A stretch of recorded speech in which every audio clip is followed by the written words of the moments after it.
Why do you still feel the waves after you get off a boat? And when you get off the treadmill at the gym, why does everything seem to be flowing past you faster? What does heartbreak have in common with drug withdrawal?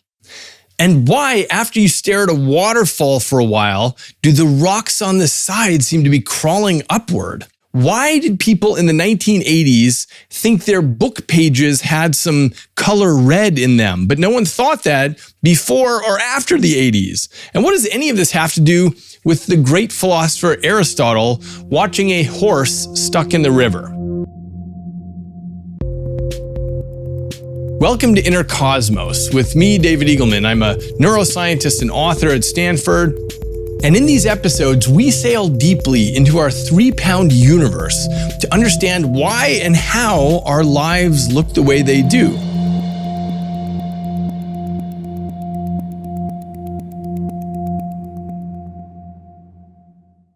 Today's episode is about the way the brain readjusts its circuitry on really fast timescales and why your brain is constantly doing this.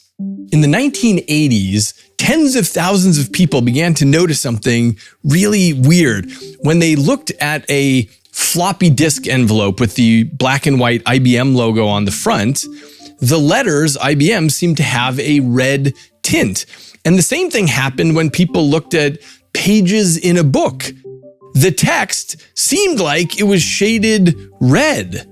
Now, if that's not weird enough, check this out. This only happened in the 1980s. People didn't perceive a red tint before or after this decade. So what was changing about brains during that window? I'll tell you the answer, but to understand this, we're first going to step back even further in history, 2,400 years further, to Aristotle. Now, Aristotle, as you know, was a philosopher and a polymath whose intellectual interests were boundless. He wrote about essentially every subject you could imagine. But we're coming to Aristotle not because of something he wrote, but instead because he was insightful enough to pause and notice when something didn't make sense. What happened is that someone was trying to cross a fast-flowing river on his horse, and the horse got stuck halfway in the river. So Aristotle, along with some other people, ended up watching this rescue operation, the way you might have a bunch of people looking at a car crash nowadays. So you have all these Greeks all standing there in their togas, talking and chatting and watching the horse in the fast-flowing river. Now, most of the people were presumably just talking about stuff that made no difference to history. But Aristotle stood at the side of the river, intently watching this horse. Now, here was the key about Aristotle, a general characteristic that made him so famous to history. He was a good observer. He paid attention. He noticed when things were unusual. And when he found something, he would sink his teeth into the problem and wouldn't let go. And what he noticed here was something that possibly the others did too, but they ignored it and they didn't think any further on it. What he noticed is that once the horse got unstuck and the man made it to the shore and Aristotle looked away, he noticed that everything on the land, the rocks, the huts, the trees, everything seemed to be drifting, and they all seemed to be moving in the opposite direction of the river. Now, you may have seen something like this too. The easiest way to experience Aristotle's confusion and delight is to stare at a waterfall. And after you keep your eyes locked on it for a while, look over to the rocks on the side of the waterfall, and the rocks appear to be moving upward. Now, this illusion that he first made note of 2,400 years ago has come to be known as the motion after effect. Why does it happen? The activity of particular neurons in your visual cortex represents downward motion, and the activity of other neurons represents upward motion, and they're always locked in battle. And most of the time, the competition is evenly pitched and they evenly inhibit each other. And as a result, the world appears to you to be moving neither up nor down. So given this, a popular explanation for the motion after effect is fatigue. By staring at the downward motion of the waterfall, you burn up a good deal of energy in your downward coding neurons, and now their vigor is temporarily depleted, so the battle tips in favor of the upward encoding neurons. And as a result of this unbalanced activity, you perceive that the rocks are climbing upward. You have this net movement upward. Now, this fatigue hypothesis is very appealing in its simplicity, but it's wrong. Why? Because it can't explain some critical facts about the illusion. So imagine you watch the downward waterfall for a while, and then you close your eyes tightly, say for 3 hours, you close your eyes. When you reopen your eyes, you'll see the rocks crawling upward. And what that tells us is it's not about a temporary energy depletion in neurons. There's something deeper going on here. And here's what that deeper thing is. The illusion comes about not because of passive fatigue, but instead because of an active recalibration in your brain. Your visual system is exposed to continuous downward motion, and after a while, it comes to assume this is the new normal. At first, downward motion is dramatic information to your brain, but after a while of staring, you receive no new information from downwardness here. So as far as your brain is concerned, this is the new reality, a world that flows more down than up. So your visual system carefully rebalances its expectations to mirror the world, to expect more downward than upward activity. Now, when you look away from the waterfall and toward the cliffside, this recalibrated set point becomes obvious because now rocks and trees are flowing upward toward the sky. Your set point has shifted. In other words, what counts as standing still has shifted. Why? Well, your brain always wants to set up a ground truth so that it can be better at detecting change. In this case, when your visual field is filled with the sight of the waterfall, your brain is working to subtract off all that downward motion. All that downward motion is no longer informative in the way that it was, and so the circuitry, it adjusts itself so that it can be maximally sensitive to new information. Now, if you watch for it the way Aristotle would, you'll see that this kind of recalibration happens to you all the time. Think about when you're on a small boat on the ocean. You are rocking with the waves for a while, and then when you get off the boat, the land seems to be rocking for a while. It feels as though you're still on the water. Now, you may have thought about it this way, hey, my body thinks it's still on the water. But what you're actually feeling is a negative image of the water's motion. And you may have noticed this sort of illusion if you're a runner. So here's what normally happens. Your body sends motor commands to the legs. It says, okay, move fast. And correlated with your running is a visual sensation where the visual world is flowing by your eyes as a result. But when you run on a treadmill at the gym, your brain is sending the same signals to your legs, run fast, but now your visual system doesn't get the world flowing past. Instead, you're looking at the gym wall in front of you the whole time. So now when you step off, you experience the treadmill illusion. With each step you take toward the locker room, the world seems to stream by at a faster pace. It looks as though you're moving forward more quickly than you really are. Why does it happen? Because your brain has an expectation about how the act of moving your legs should translate to the flow of the visual scene past your eyes. And now, after the treadmill, it's had to adjust that relationship. So now there's an after effect. This is just like with Aristotle's horse or the waterfall or the feeling that you're still rocking after you get off the boat. Your brain is readjusting its expectations about the world. In the case of the treadmill, it's how the act of moving your legs should translate to the flow of the visual scene past your eyes. And when you go back to the normal world, there's an after effect. As another example, you've surely noticed color after effects. If you stare at a red dot for a little while and then you look somewhere else and blink, you'll see the dot, but now it looks green. Or if you stare at something bright yellow for a little while and then you look away, you'll see the opposite color, blue. And these types of color after effects can be surprisingly sophisticated. So consider something called the McCullough Effect, named after the researcher Celeste McCullough, who discovered this in the 1960s.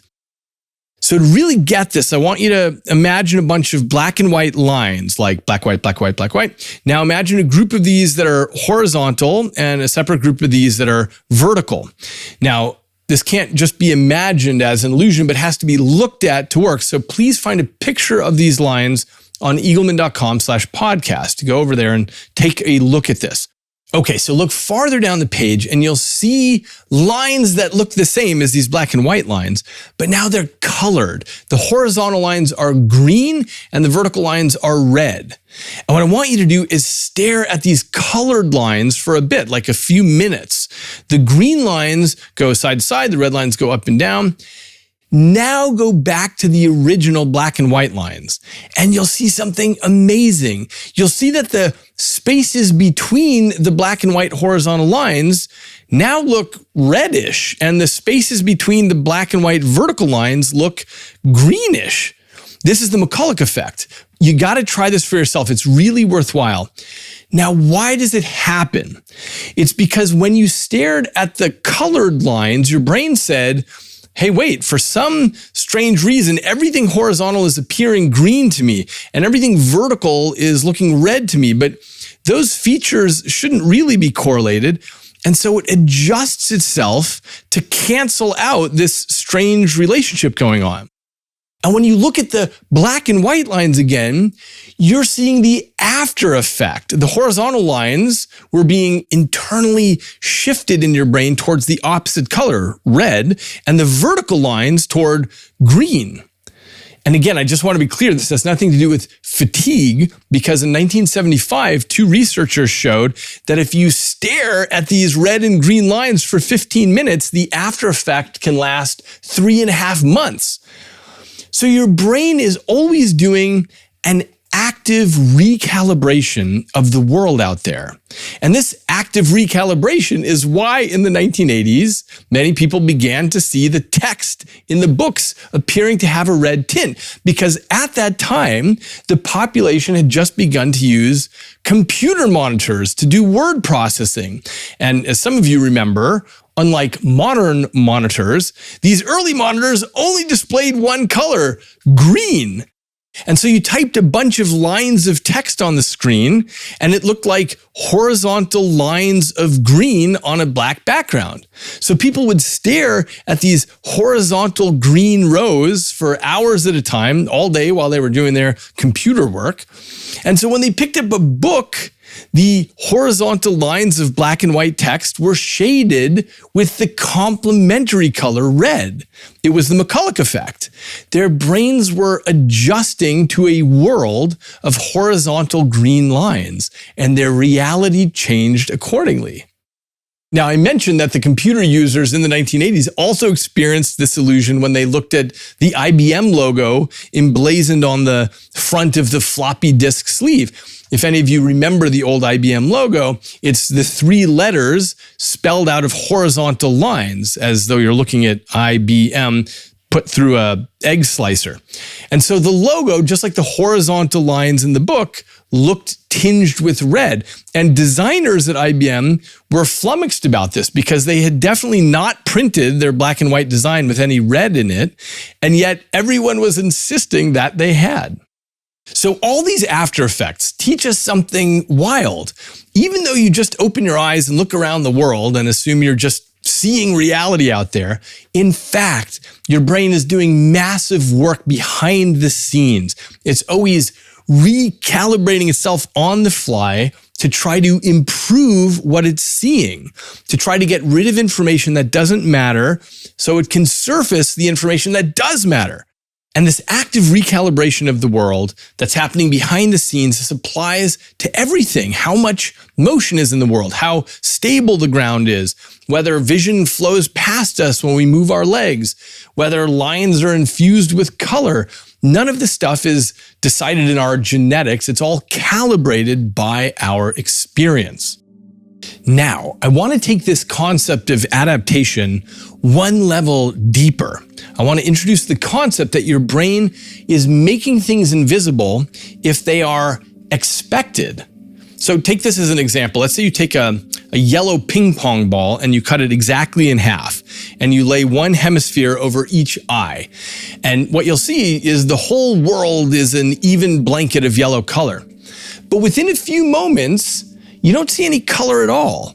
It's as though you're blind. Your visual system just assumes that the world has become yellower, and so it adapts so that you'll be sensitive to other changes. So you should try this. You can find any sort of totally featureless scene that's entirely one color and fill your eyes with it. Like walk up to a wall that's entirely painted red, walk up real close, your eyes are filled with red, and you'll see the color will quickly drain away to neutral. Your brain says, hey, there's no more information here. I expect this color, so I'm going to adjust things so that becomes invisible. And I'll tell you something else. The scene doesn't even have to be featureless for things to fade away. So in 1804, a Swiss physician named Ignaz Troxler noticed something really stunning, which is if you stare at a central point in the middle of a bunch of blobs of color, all the busyness in the periphery, all those blobs, will eventually disappear. I have an example of this on eagleman.com/podcast. Check it out. It's really amazing. What you do is you keep your gaze fixed right in the middle of the picture, and you'll see there's all these smooth blobs of color. And within about 10 seconds, if you're keeping your eyes still, all these surrounding blobs just start to disappear into the background. And soon you're looking at what appears to be a blank page. Now this is wild. And if you move your eyes around just a bit, all these blobs come back into your consciousness. This illusion is called the Troxler Effect. And what it demonstrates is that if there's a blob of something in your peripheral vision that is not changing at all, it will evaporate from your perception. Now, what is going on here? The answer is that your visual system is always seeking motion and change. Something that's fixed and unchanging doesn't really matter, and it quickly becomes invisible. Good information is expected to update, and things that don't change get ignored by the system. So what prevents your kitchen or your workplace from becoming like a Troxler illusion with all the motionless features disappearing? Well, first, most of the world is made up of hard edges, not blobs, and those are easier for your visual system to hang on to. But there's a deeper reason. Although you're not generally aware of it, your eyes are constantly jumping and jiggling around. So just observe a friend's eyeballs. You'll notice that her eyeballs are making about 3 rapid jumps every second of her waking life. These are called saccades. Bang, bang, bang, bang, bang. And if you watch even more closely, you'll find that in between the big jumps, her eyes are constantly performing these little micro jitters. They're called micro saccades. Bang, brr, bang, brr, bang, brr. Now, is something wrong with your friend's eyes? No. These rapid movements, both the big and the small, what they're doing is they're keeping the image on the retina fresh. Totally unconsciously, her eyes are working to maintain a constantly changing image. Why do they bother? It's because any image that remains perfectly fixed on one position on the retina will become invisible. Here's how to prove this to yourself. If you wear contact lenses, take a marker and draw a small shape on the front of your contact, right in the middle. When you put the contact back in place on your eye, you'll see something there, but it won't last long. It rapidly fades to invisibility. Now, this phenomenon underscores the fundamental fact that brains care about change. Just like with the Troxler effect, features that don't change yield little information about the world. All the important information comes from things in flux. Now, if you don't have contact lenses, don't worry, because you're already performing a similar experiment without knowing it. So you have blood vessels that sit on top of your retina at the back of your eye. And these blood vessels should be seen superimposed on top of everything you look at because they're smack in front of your photoreceptors. But these blood vessels are totally invisible to your perception. Just like the drawing on your contact lens, these blood vessels are fixed in position with respect to your retina. So no matter how much your eyes move, they can't refresh the image of these blood vessels. Even though the vessels interpose themselves between you and the world, they perceptually disappear. It's like a magic trick. Now, you might have noticed a flash of these vessels when the eye doctor shines a penlight in your eyes. Boom, there they are. In this situation, the beam of light can cause the vessels to cast a shadow at an unusual angle, and your visual system suddenly takes notice. Something unexpected has just occurred at the retina, and that's the only time you witness this massive network that obstructs your view. If you haven't seen this before, pause this podcast, go into a dark room, and shine a beam of light in your eye from an angle. You'll see the blood vessels appear in front of you. Just note that your visual system will adapt fairly quickly, so the trick is to keep moving the light to different angles to maintain the image. So, this strategy of ignoring the unchanging keeps your brain poised to detect anything that moves or shifts or transforms. At the extreme, this is how reptile visual systems work. A reptile can't see you if you stand still because they only register change. They don't bother with position. And such a system is perfectly sufficient. Reptiles have been surviving and thriving for tens of millions of years. You probably remember the scene in Jurassic Park where they say, "Don't move, the dinosaurs can't see you if you don't move." Well, this is why reptiles ignore anything that does not change. So let's return to the waterfall illusion. Why doesn't your visual system shift so much that the waterfall is perceived as standing still? Well, first, there might be limits to the recalibration. It simply can't recalibrate enough to subtract off the massive motion of the falls. But I think there's another possibility, which is that you haven't watched the waterfall for long enough. And if you did, it would eventually recalibrate all the way. How long might that take? 2 months of staring at a waterfall? 2 years?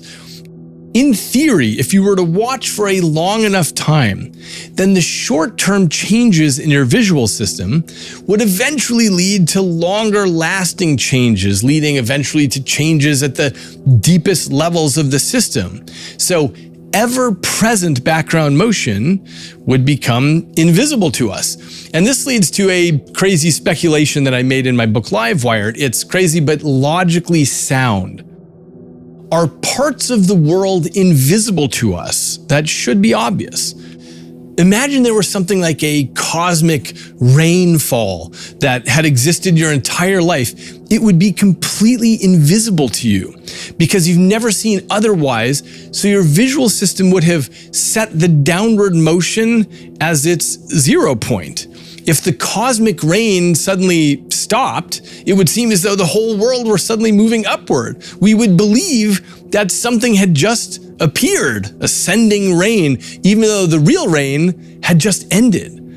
And this situation could happen in any sensory channel. Imagine the beep, beep, beep of a cosmic alarm clock with no snooze button all the time, all throughout the cosmos, beep, beep, beep. If it were totally regular, you wouldn't hear it because your brain would have adapted to it.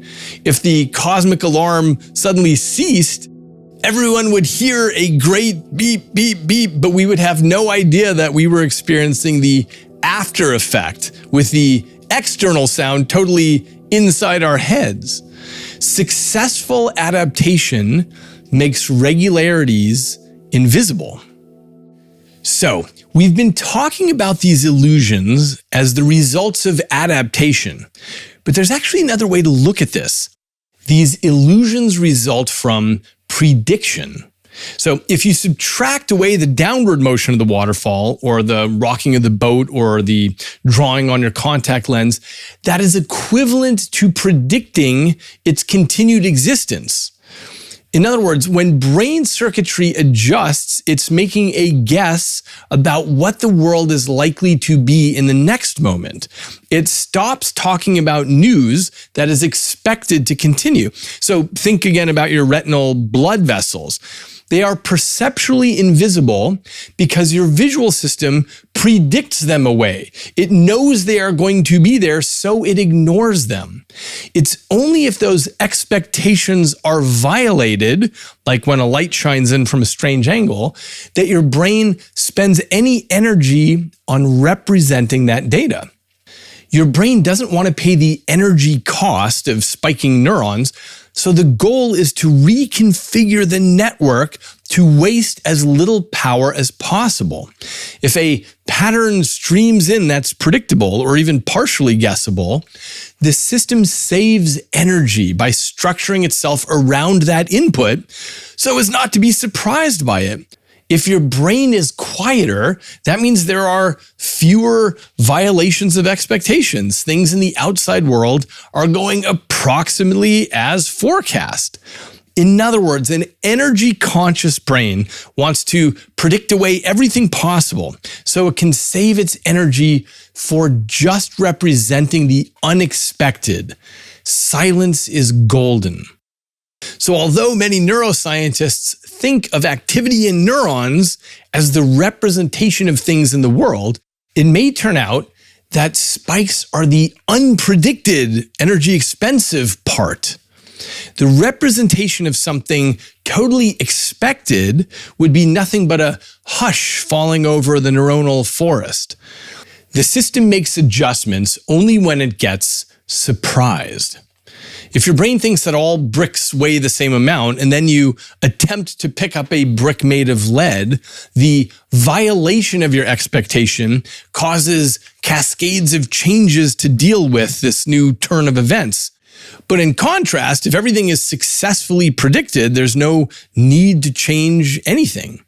For these reasons, when you first look at the Troxler picture, you notice the blobs. And when you first put in the contact lens, you detect the drawn-on shape.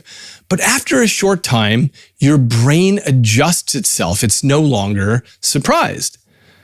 Let me give you another example of the brain predicting things away. So I talked in a previous episode about the neosensory wristband, which converts sounds into patterns of vibration on the skin.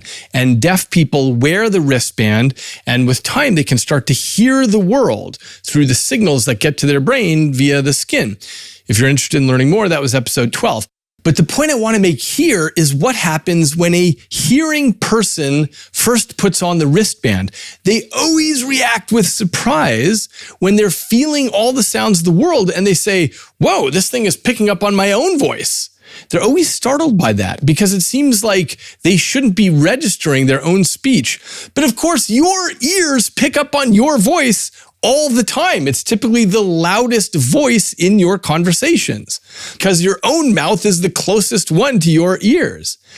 But because you can perfectly predict your own vocalizations, you hardly hear your own voice. You don't notice it. Your brain is predicting it away. Or take this example, when people wear the wristband, they're struck by the volume of other predictable sounds that they normally pay no attention to because they're the ones who create the sounds, like flushing the toilet or closing the door behind them or their own footsteps. It's not that your auditory system doesn't register these sounds, but instead it's that you actively predict them away. So you flush the toilet or close the door or walk, and these things don't sound particularly loud to you. But it becomes obvious when you're wearing the wristband, you can't believe how loud these events are because your brain has not yet learned to predict the signals coming up your arm.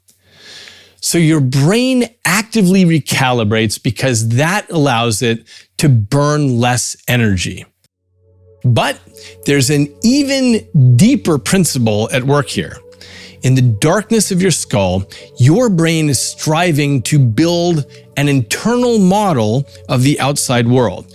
When you walk around your house, you don't pay any attention to the environment because you already have a good model of it. In contrast, when you're driving in a foreign city, you're trying to find your way to a particular hotel, you're forced to look around at everything, the street signs, the store names, the building numbers, because you don't already have a good model of what to expect. So how do you build up a good internal model? What is the neural technology that allows you to zoom in on those data points that don't match your expectation while ignoring everything else that's already accounted for? We call this attention. You pay attention to the unexpected bang, or the unforeseen brush on your skin, or the surprising movement in your periphery. Attending allows you to put your high-resolution sensors on the problem and figure out how to incorporate it into your model. That's just the lawnmower. That's the kitten. That's the housefly. Your model is now updated. In contrast, you don't pay any attention to the feeling of the shoe on your left foot because you already have an internal model of it, and that model is consistently predicting what you're receiving. At least until you get a pebble in your shoe, that draws your attention because suddenly the model calls for an update. The difference between predictions and outcomes is the key to understanding a strange property of learning, which is that if you're predicting something perfectly, your brain doesn't need to change further. So say you learn that the ding of your phone predicts that you just got a text message. Your brain will quickly learn the relationship between those two, in large part because of the relevance of text messages to your social life. Then let's say your phone gets a software update, and as a consequence, the arrival of the text message is now signaled by a ding plus a vibration. It turns out that your brain won't train up on the vibration. This is an effect known as blocking. Your brain already knows that the ding predicts the text, so it has no need to learn about something new. If your phone merely vibrates without the ding, your brain won't know the meaning of that cue. It has learned nothing about that. This phenomenon of blocking makes sense when we understand that changes in the brain happen only when there's a difference between what was expected and what actually happened. So having an internal model of the world allows us to make predictions and quickly detect when we're wrong, which tells us where to attend and how to update things. And this sort of system, by the way, is becoming interesting to engineers thinking about the future of machinery. Several companies are starting to work on devices that operate this way, from tractors to airplanes. An internal model of the world allows a machine to make its best guesses about the events that are expected to unfold. And when events are consistent with the predictions of the machine's algorithm, nothing has to change. And it's only when the inputs go off script that the software needs to pay attention to update the machine's model. Okay, so now that we've talked about all the ways that your system adapts, it'll now be easy to understand how drugs modify nervous systems. When you consume a drug, that changes the number of receptors for that drug in the brain to such an extent that you can look at a brain after a person has died and determine his addictions by gauging his molecular changes. This is why people become desensitized or tolerant to a drug. The brain comes to predict the presence of the drug. It adapts its receptor expression so it can maintain a stable equilibrium when it receives the next hit. In a physical, literal way, the brain comes to expect the drug to be there. The biological details have calibrated themselves accordingly. And because the system now predicts a certain amount to be present, more of the drug is needed to achieve the original high. This recalibration, that's the basis of the ugly symptoms of drug withdrawal. The more the brain is adapted to the drug, the harder the fall is when the drug is taken away. Withdrawal symptoms vary by drug, from sweating to shakes to depression, but what they all have in common is a powerful absence of something that was anticipated. I suggested in my book Livewired that this understanding of neural predictions also gives us an understanding of heartbreak. And this is because the people that you love become part of you, not just metaphorically, but physically. You absorb people into your internal model of the world. Your brain refashions itself around the expectation of their presence. So after the breakup with a lover, or the death of a friend, or the loss of a parent, the sudden absence represents a major departure from homeostasis. As Khalil Gibran put it in The Prophet, quote, "And ever has it been that love knows not its own depth until the hour of separation." In this way, your brain becomes like a negative image of everyone you've ever come in contact with. Your lovers, your friends, your parents, they fill in their expected shapes. And just like feeling the waves after you've departed the boat, or craving the drug when it's not there, so your brain calls for the people in your life to be there. And when someone moves away or rejects you or dies, your brain struggles with its thwarted expectations. Slowly through time, it has to readjust to a world without that person. Now, I want to cover one more thing in today's episode, which is how your brain knows how to adjust. And I suggested in Livewired that there's a very simple but surprising strategy underlying all this. And to understand this, consider something like phototropism in plants. This is where plants capture maximum light by constantly adjusting their position. So if you watch a plant growing in fast motion, you'll see that it doesn't grow straight towards the light source. Instead, it overshoots its trajectory by a little bit, then it undershoots by a bit, and back and forth. It's not a pre-planned mission. It's a spastic dance with constant correction. And by the way, you find something similar in the strategy that bacteria use to find food. When they're searching for the center of a food source, like a bit of sugar that's fallen on the kitchen counter, they make their way to the sugar by employing 3 elegantly simple rules. 1, randomly select a direction and move in a straight line. 2, if things are getting better, keep going. 3, if things are getting worse, randomly change directions by tumbling. In other words, the strategy is to lock down the approach when conditions are improving and dump it when it's not working. By this simple policy, a bacterium can quickly and efficiently work its way to the densest point of the food source. So, I've proposed that there's a similar principle at work in the brain. Instead of working its way towards maximizing sunlight or food, it works towards maximizing information. And I call this strategy Infotropism. The hypothesis suggests that neural circuitry constantly shifts to maximize the amount of information it can extract from the world. So consider what we've heard in some of the previous episodes. We saw the way the brain comes to figure out its sensory organs, like its eyes and ears and nose and fingertips. When you're a baby, you don't know what those data streams mean, and your brain figures it out with experience. And we saw the way a brain comes to learn how to control a body, no matter if that body possesses fins or legs or robotic arms. Whatever the case, the brain fine-tunes its circuitry to maximize data it streams from the world. So this fine-tuning is helped along by rewards, which cause broadcasts throughout the circuitry to announce that something worked. In this way, with a minimum of pre-programming, the system works out how to optimize its interaction with the world. Or another example is that your brain will adjust to whatever language you're exposed to as a baby, such that you can hear those sounds, but you lose the ability to distinguish other sounds in other languages. This is all infotropism at work.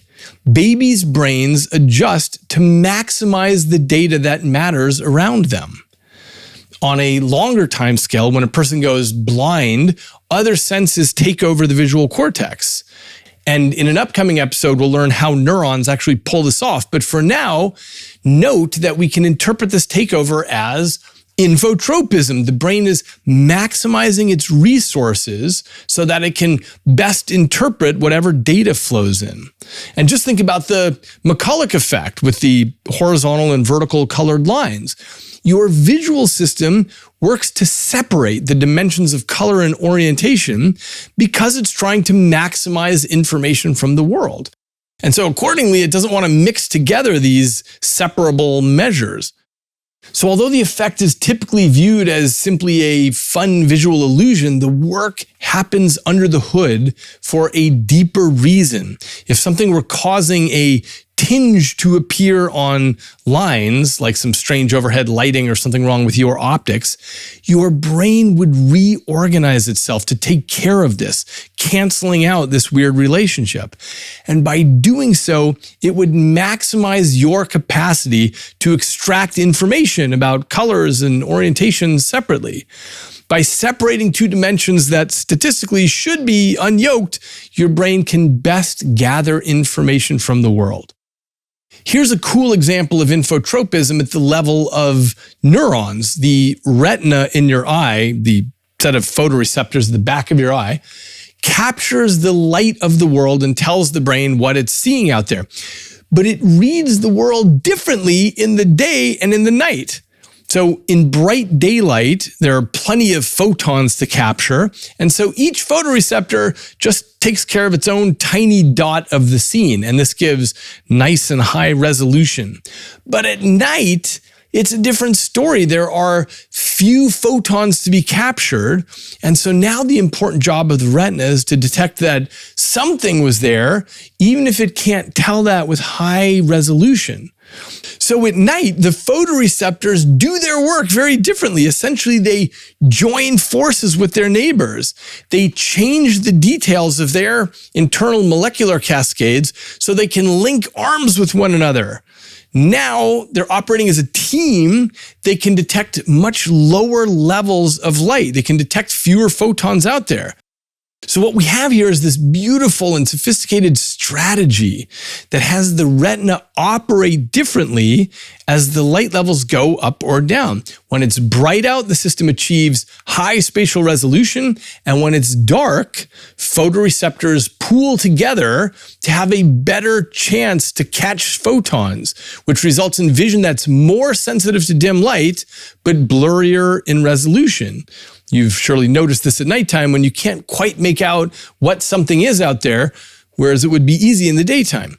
So the point here is that your eyes, your retinas, put enormous work into shifting themselves around to maximize information that matters. Whether the photons are plentiful or they're rare, the retina optimizes itself to get useful data. In the day, it captures the most detail so that it can spot the rabbit at the distance.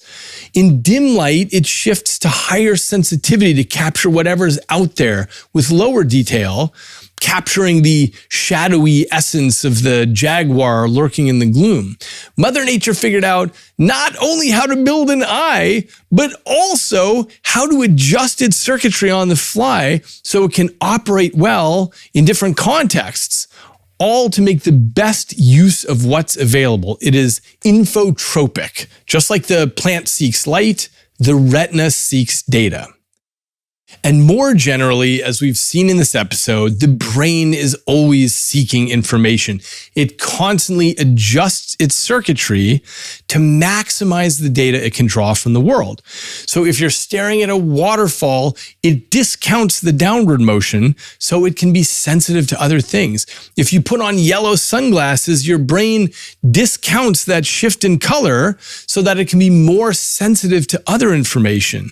And you can detect connect to this shift when you take off the sunglasses and you have a big blue color after effect. So to wrap up, this episode plugs into the big picture we've been talking about in many episodes, and we'll see in many more, which is that the brain is locked in silence and darkness, and its job is to build an internal model of the outside world. And what we're seeing a little more clearly now is that its internal model is really there to make predictions. If the world proceeds as expected, the brain saves energy. So when the world changes, let's say becoming a place with lots of downward motion or yellow light or something, the brain adjusts to match it so that it can be maximally positioned to gather new information that's unexpected.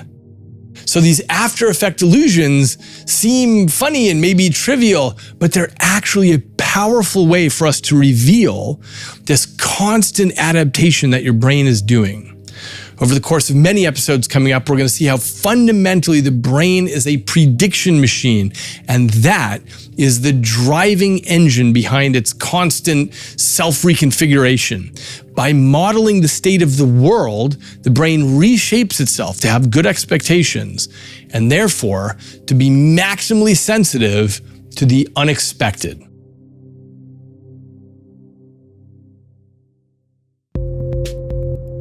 Go to eagleman.com/podcast for more information and to find further reading.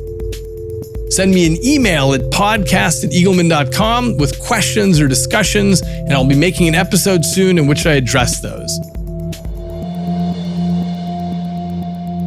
Until next time, I'm David Eagleman, and this is Inner Cosmos.